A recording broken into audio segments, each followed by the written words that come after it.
Dawn drifted over the far edge of the prairie like a slow exhale, brushing pale gold across the quiet homestead, where Miriam Cole stepped out into the waking light. Her silver hair, loosely braided, caught the sun as if storing what little warmth the world still offered her. She paused on the threshold, one hand resting on the weather-softened doorframe, listening to the emptiness settling around her like dust. The land stretched wide and quiet, no sound but the rustle of dry grass and the sigh of a breeze moving through it. She had lived with this silence for years, long enough that it had become both a comfort and a sentence, something she clung to, and something that pressed against her ribs like a weight she could not shake. She crossed the yard, boots crunching softly against the earth, and knelt beside the small vegetable patch she tended out of stubbornness more than necessity. Her fingers, calloused yet steady, brushed soil from a row of wilting stalks. Everything here survived not because of abundance, but because she willed it to. The world had taken much from her, yet she had refused to surrender the simple rituals of living. And though no one in town cared to remember her story, this land remembered, this soil remembered, and she told herself that was enough. But even as she worked, a prickle rose along the back of her neck, that quiet instinct that had been whispering at her for weeks. She straightened slowly, narrowing her eyes at the ridge beyond her property. The horizon shimmered. Nothing moved. Yet the feeling lingered like a breath behind her ear. She dismissed it with a muttered sigh, convincing herself it was only the loneliness again, shaping phantoms out of the morning haze. Still, the sense of being watched threaded through her thoughts as she returned to the cabin. Inside, the single room felt smaller than usual, walls closing in, the air too still.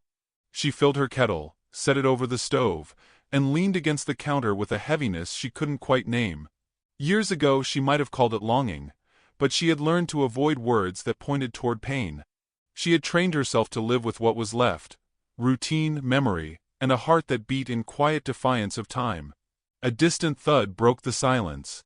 Hoofbeats, slow and deliberate, approaching from the ridge. Her pulse snapped awake. She moved to the window, keeping herself hidden behind the curtain's edge.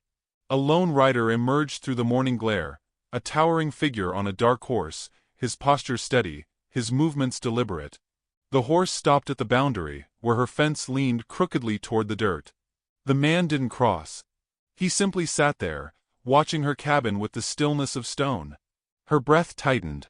She recognized the look of warriors in her youth, men who carried storms in their silence. This stranger bore that same quiet intensity, though his presence felt less like a threat and more like a warning. She couldn't see his face clearly, but she sensed purpose in his stillness, something waiting, something heavy. The kettle hissed behind her, but she didn't move. The rider lifted his gaze toward the window, as though he saw her through the curtain. She pulled back quickly, her heart beat loud in her ears. When she dared to look again, he was turning away, guiding his horse along the ridge path, disappearing into the rising light as if he were made of it. The day pressed on with an unease she could not shake. She swept her porch, fed her chickens, checked the fence, but every task felt shadowed by the memory of the rider's dark silhouette. She tried to reason that travelers sometimes wandered through these lands, that curiosity was harmless. But something in her bones insisted otherwise. She'd learned to trust her bones. They had never lied to her. By afternoon, the sky had turned the color of worn copper. Miriam gathered her shawl and walked the short path to the willow tree where she often rested. The tree had stood long before she arrived, its branches swaying like slow hands offering comfort. She leaned against its trunk, letting the breeze thread its fingers through her hair. She closed her eyes, soaking in the momentary peace, and almost convinced herself she had imagined everything.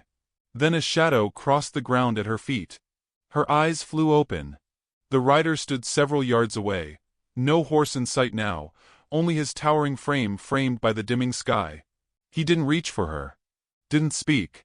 His presence was calm, almost reverent, yet undeniably powerful. Something ancient stirred in his gaze, patience, sorrow, duty. Miriam rose slowly, gripping the tree trunk for balance. "What do you want?" The question left her mouth more brittle than she intended. He stepped forward, stopping at a respectful distance. She could see him clearly now. A young Apache man, perhaps 30, his features cut sharp by wind and hardship. A scar traced along his jaw, softened only by the depth of his dark eyes.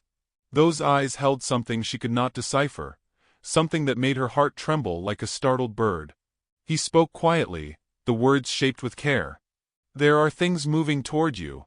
Things you cannot see." Her throat tightened. Why would that concern a stranger? His jaw flexed. "Because I am not a stranger." The air around them thickened. Her breath caught, searching memory, but found none. He seemed to recognize her confusion. He lowered his gaze briefly, almost in sorrow, then looked up again with new resolve. "I have watched from a distance," he murmured. "Waiting. Measuring the days. And now they are nearly gone." A shiver rippled through her. "What days?" He didn't answer immediately. Instead he lifted his head toward the ridge, where thunderclouds gathered without sound. Shadows crawled upon the horizon, creeping slowly toward her land. His voice deepened, quiet but urgent. "Dawn will not be safe for you." Fear slid down her spine like cold water. Safe from what? He took another step, and though he remained gentle, something fierce flickered behind his eyes. "From men who believe an old woman can be taken. Men who think no one stands with you." Her breath faltered. She hadn't known how much she needed someone to stand with her, until the words were spoken. The wind rose suddenly, whipping leaves around them. The willow groaned like an old warning. The man's gaze locked with hers, steady and unyielding. "Tomorrow," he said, voice low as thunder rolling toward them, "your life will change, and I will return for you." Before she could speak, he turned and walked toward the ridge, disappearing into the growing stormlight. Miriam stood frozen beneath the willow, the world shifting beneath her feet as if the land itself had tilting toward danger. She pressed a trembling hand to her chest, breath uneven, heart pounding with something that felt like fear, yet carried the faintest spark of hope. The sky darkened fully, and the wind carried a final whisper through the branches. "He is coming back." And nothing would be the same again. Dawn had barely lifted its pale hand over the plains when Miriam stepped onto the road to town, her shawl drawn close though the air carried no cold. The heaviness she felt came from yesterday's warning, from the memory of the giant Apache, whose presence lingered like an unanswered question. She walked slowly, each step cautious, as if the earth beneath her sensed the shift in her fate and waited to reveal something she was not ready to see. The dirt road stretched ahead in a long wavering ribbon. She passed the dry creek bed, the leaning fence posts, the silent markers of a life mostly forgotten by others. More than once she turned her gaze to the ridge where the stranger had stood, half expecting to see him watching. The ridge remained empty, yet she felt a quiet pressure behind her, as if someone walked a few breaths beyond sight. Town rose before her in its usual dusty hush. Chimneys puffed thin smoke into the morning sky, and the blacksmith's hammer struck a steady rhythm, indifferent to her unease. Miriam entered the general store, the bell above the door chiming like a cracked memory. Marla Ridge glanced up from arranging jars, offering a strained smile, a kindness too hesitant to lean on. Miriam gathered flour, salt, and coffee, though every movement felt heavy, as if the air resisted her touch. At the counter stood Caleb Dunn, boots planted wide, hat tilted back with practiced arrogance. When he noticed her, a smirk cut across his face. "Well now," he drawled. "Didn't expect to see you this early. Thought folks like you stayed out where no one had to hear you." Miriam kept her voice steady. "Just buying what I need." Caleb tapped the flour sack with slow mockery. "Strange, considering you barely have anything left worth needing. Land like yours doesn't stay yours forever. Paperwork shifts. People forget you exist." The implication hit her with cold force. Marla stiffened but said nothing. Miriam felt heat rise in her chest, anger and fear tangled together. "I mind my own business," she whispered. "You should do the same." Caleb leaned closer. "That land will be mine soon enough. Loneliness makes people sloppy." Before she could answer, the door opened on a soft gust of wind. Nayati stepped inside without haste, yet the room altered around him. His height, his quiet certainty, the calm weight of his gaze, all of it pushed Caleb's bravado back like a tide retreating from stone. Nayati approached the counter, not looking at Miriam until the last moment. His focus fixed on Caleb. "Speak to her with respect." Caleb scoffed, though fear flickered in his eyes. "This isn't your concern." Nayati stepped closer, the space shrinking without threat, only truth. "It is now." Silence settled like dust. Caleb's smirk thinned, evaporated. He stepped back, muttering curses as he shoved past Nayati and pushed through the door. Marla finally exhaled and busied herself with the shelves. Miriam stood still, heart pounding, caught between relief and confusion. Nayati turned toward her, his expression softened by something unreadable. "You should not be here alone," he said gently. She studied him, searching for answers. "Yesterday you told me danger was coming. You didn't say it was already here." "They watch your land," he replied. "They wait for you to falter." The words hollowed her. "Why? What do they want?" "Your home sits on ground they believe they can take without consequence. They see no one who would stand for you." His voice carried no pity, only truth wrapped in a quiet promise she didn't understand. Miriam felt something shift within her, a thread pulling taut. "Come," he said. "I will walk you home." The sky darkened as they stepped outside, clouds gathering with the look of something preparing to break. Their steps echoed together along the road, his presence steady beside her, grounding her when her thoughts faltered. But as they neared the edge of town, a horse burst onto the road, its rider driving hard. "Caleb!" His fury twisted his features. "You think you can hide behind him?" he shouted, reining in sharply. "That land is mine. One way or another." His hand hovered near his gun. Miriam's breath caught. Nayati moved in front of her with calm certainty, his body a shield, his voice a quiet blade.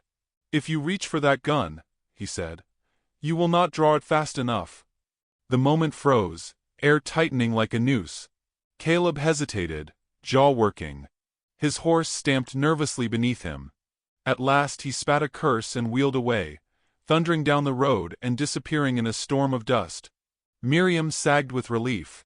Nayati remained still, watching the trail Caleb left behind, the muscles in his shoulders coiled with intent. "They will return," he murmured. "And next time, they will not come alone." Wind swept across the road, lifting dust, carrying the faint scent of rain and something heavier. Change, encroaching and unstoppable. Nayati turned to her, his gaze steady, dark with certainty. "You must be ready." A tremor passed through her. The world she thought immovable had shifted beneath her feet. And the man who stood beside her, silent, unwavering, felt like the only solid ground left. A quiet courage stirred inside her, faint but undeniably present and growing. Dusk settled over the prairie like a sigh too heavy to rise again, and Miriam lingered on her porch long after the sun dropped behind the ridge. She told herself she waited only for quiet, yet her eyes returned again and again to the place where Nayati had vanished the day before. The evening felt stretched thin, a hush drawn tight across the land. Even the wind seemed wary, brushing the tall grass in careful strokes, as if unwilling to disturb what waited in the dark. When she finally stepped inside, the cabin's lamp cast a trembling glow across the walls. The flicker made shadows seem restless, shifting like uneasy thoughts. She busied herself with small tasks, closing shutters, folding the quilt, checking the latch, but each motion felt like a fragile shield against the unease moving beneath her skin. Her heart beat in uneven pulses, caught between fear and an inexplicable sense of change. A sound broke the stillness, soft and measured, like footsteps muted by earth. Miriam froze.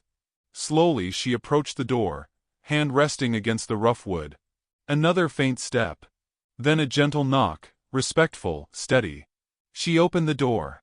Nayati stood before her, tall and unmoving, the quiet force of his presence filling the porch. Moonlight traced the strong planes of his face and glinted along the faint scar at his jaw. His eyes, dark and steady, carried both warning and something that softened the air between them. "You should not be alone tonight," he said quietly. She stepped aside without protest, letting him enter. His arrival felt like crossing into a moment she had unknowingly awaited. He set his hat on the table and remained standing, as if unwilling to impose more than necessary. "Caleb and his men gathered near the river," he said. "They studied maps and spoke of your land.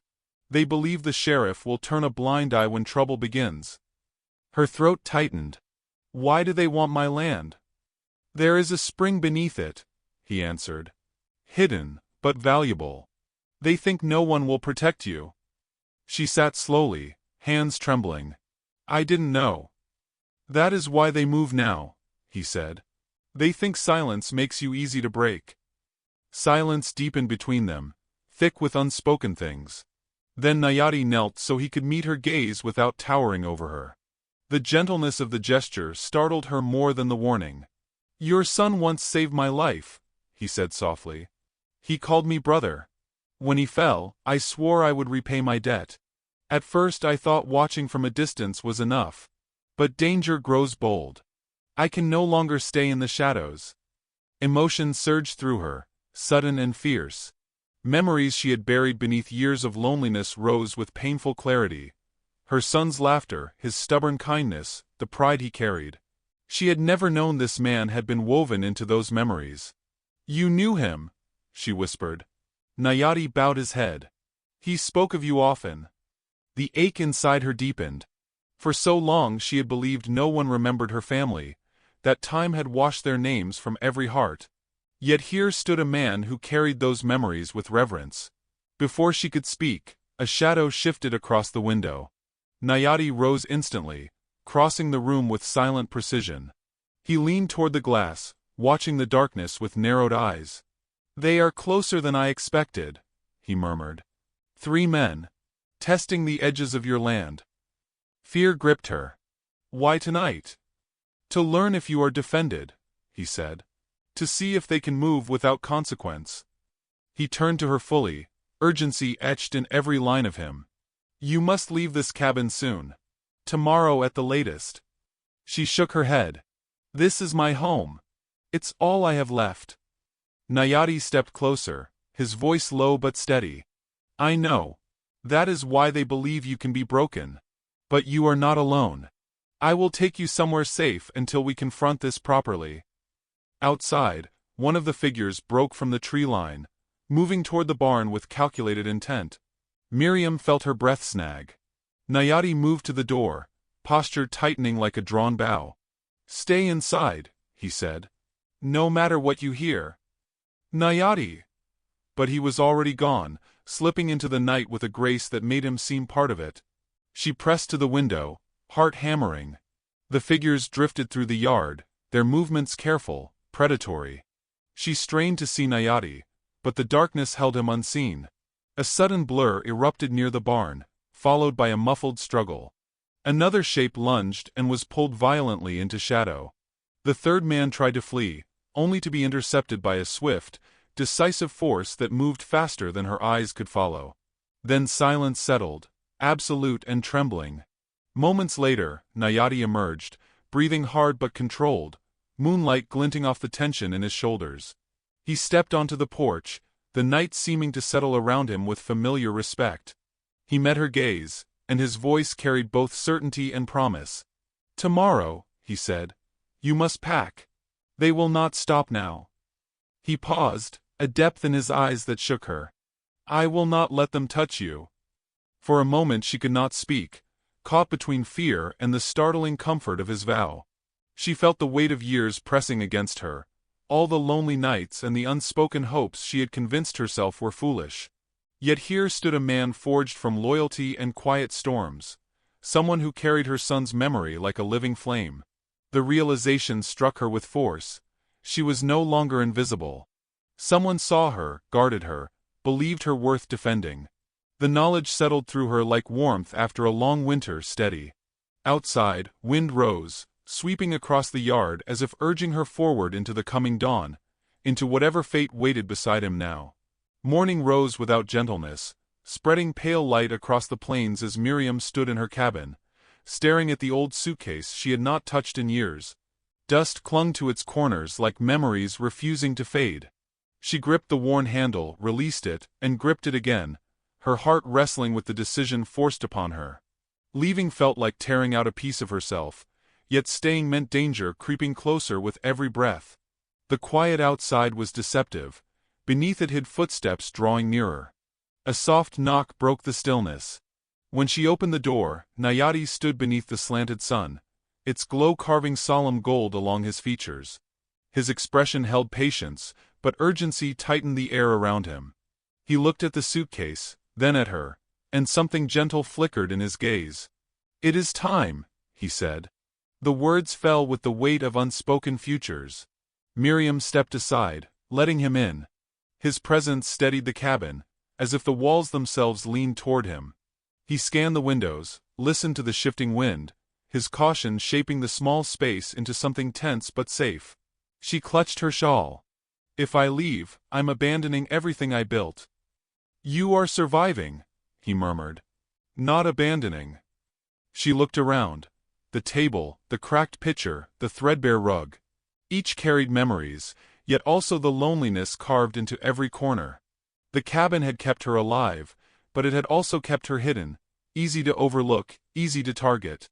Nayati lifted the suitcase. "We must go before Caleb gathers more men." Fear tightened her chest. "Will they come today?" "They come when they believe you are weakest." His voice grew quiet. "And they believe that time is now." They stepped outside. The morning wind swept dust across the yard. Miriam paused, looking at her small garden patch, leaves shimmering as if waving goodbye. The ache inside her deepened, but she let it settle rather than fight it. At the horse, Nayati strapped down the suitcase. When he offered his hand, she hesitated only a moment. His warm, steady palm eased her trembling fingers. He lifted her onto the saddle, then mounted behind her, careful and respectful. His presence at her back felt like shelter. They rode toward the ridge. The hooves cut through tall grass that parted like water. Her home shrank behind them, until it was a fading blur on the horizon. A quiet ache settled in her chest, but beneath it stirred something like release. Nayati remained silent, but not distant. His arm brushed lightly against her back to steady her, each touch brief yet filled with unspoken care. She felt the strength in his posture, the certainty in his watchfulness. After a long silence she asked, "Why risk so much for me?" His answer came low. "Because your life matters. Because courage should not stand alone. And because some debts are paid with loyalty." Her breath caught. Devotion was not something she expected to receive again. A sudden gunshot split the air. The horse reared. Nayati's arm tightened around her. Another shot echoed, dust bursting near their feet. Miriam gasped, clinging to him. "They found us," he said. 3 riders emerged from behind mesquite trees, silhouettes jagged against the sky. Caleb rode at the front, hatred twisting his features. "Stop running, old woman," he shouted. "That land is mine." Nayati straightened behind her, his presence turning steel-hard. "Hold on," he whispered. He drove the horse down the ridge. Wind tore at their clothes, dirt stung Miriam's eyes, and hooves thundered behind them. Shots sliced the air. Nayati wove through brush and stone, using the land's dips to shield them. Yet the riders pressed closer. A bullet struck a rock near them. Miriam flinched. Nayati reached around her, steadying her. "I will keep my promise," he said, breath warm against her ear. The canyon ahead narrowed. He pushed the horse faster. A bullet tore past Miriam's cheek, close enough to feel its heat. They plunged into the canyon, shadows swallowing them. The horse skidded to a halt between the towering stone walls.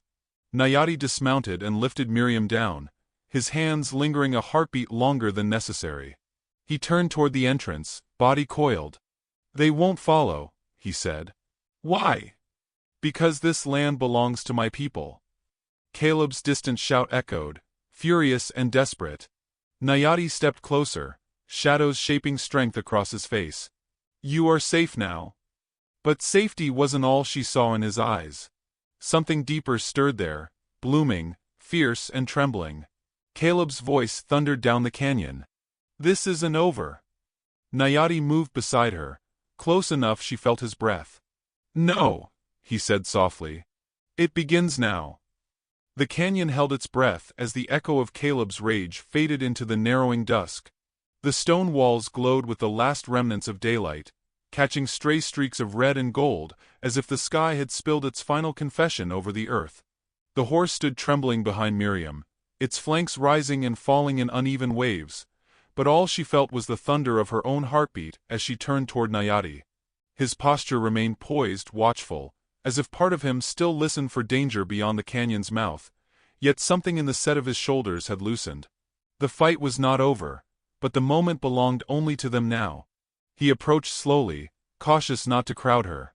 Dust clung to his clothes, and a thin scrape marked his forearm where the brush had clawed at him during the chase, but his eyes, steady, dark, unreadable, held no sign of fear.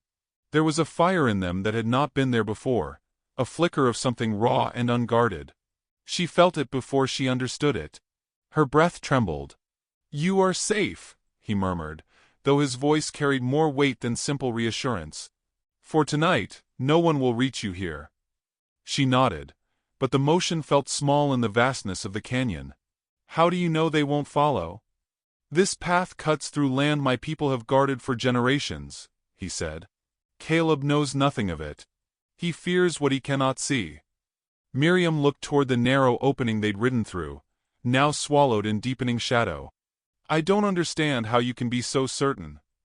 "Because I have walked this place since childhood," he replied. "And because I would not lead you anywhere danger could reach." His words wrapped around her like a sheltering wind. She felt their sincerity settle into her bones, warm and undeniable. For a long moment they stood without speaking, surrounded by the wild hum of insects waking to the night and the low murmur of wind weaving through stone. The stillness between them deepened, shifting from fear to something far more delicate. Nayati stepped closer. His presence steadied her in a way she had not known she needed. "You rode with courage," he said softly, "even when bullets chased the wind around us." "I wasn't brave," she whispered. "I was holding on to you because I didn't know what else to do." "That is courage too." His gaze softened. "Fear does not lessen it." She lowered her eyes, overwhelmed. No one had spoken to her like that in years, perhaps ever. She had been overlooked, dismissed, spoken to with impatience or condescension. But this man, forged from storms and silence, looked at her as if she held value beyond the earth beneath her feet. "You knew my son," she said suddenly, her voice trembling with the weight of the past. "And still you chose to protect someone like me." "Someone like you?" His tone sharpened, but not in anger, only in disbelief. "Your son admired your strength. He spoke of how you taught him to endure, to hope. He believed you carried a fire inside you that never faded." Her breath caught. "He said that?" "Many times." Nayati paused, letting the words settle. "He carried your spirit in him. It is why he fought the way he did." Miriam pressed a hand to her chest, as if steadying her heart. Memories washed through her. Her son's laughter, his stubbornness, the way he always believed the world could be gentler than it was. She had mourned him alone, believing the world had forgotten him. Now she learned that someone had carried his memory, like a lantern in the dark. "Why didn't you come to me before now?" she whispered. Nayati exhaled slowly. "I did not know how. I feared my presence would bring danger to your doorstep before you were prepared. And I feared something else." He hesitated, searching her face. "I feared how deeply I might care." The words struck her like a gust of wind through brittle branches. She stared at him, stunned. He looked away, almost shyly. "You have lived many years with silence as your companion. I did not want to break that peace unless it became necessary." "Peace," she echoed. "Is that what you think I've lived with?" He met her gaze again, and the truth spilled unguarded between them. "No," he said. "I know loneliness when I see it." The canyon seemed to tighten around them, drawing them closer as shadows deepened. Miriam stepped nearer, the hem of her dress brushing against his boots. She didn't know where the courage came from, perhaps from the chase or the danger they'd escaped, or the memory of her son bridging their worlds. But she lifted her hand slightly, as if reaching for an anchor. Nayati caught her fingers before she could pull back. His touch was warm, grounding. Miriam, he said quietly, her name a slow echo that trembled through her. There is something I must say before the night grows deeper. Her heart pounded so loudly she feared he could hear it. What is it? He took a breath, long and steady, as though bracing himself for a truth he'd carried for far too long. I have watched you from the ridge for months. Not as a stranger, not out of obligation alone, but because something in you called to me. Your strength, your resilience, the way you faced the world even when it offered you nothing but silence.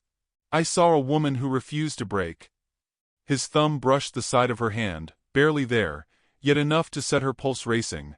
And without meaning to, without allowing myself to name it, I began to care for you in ways I could not justify.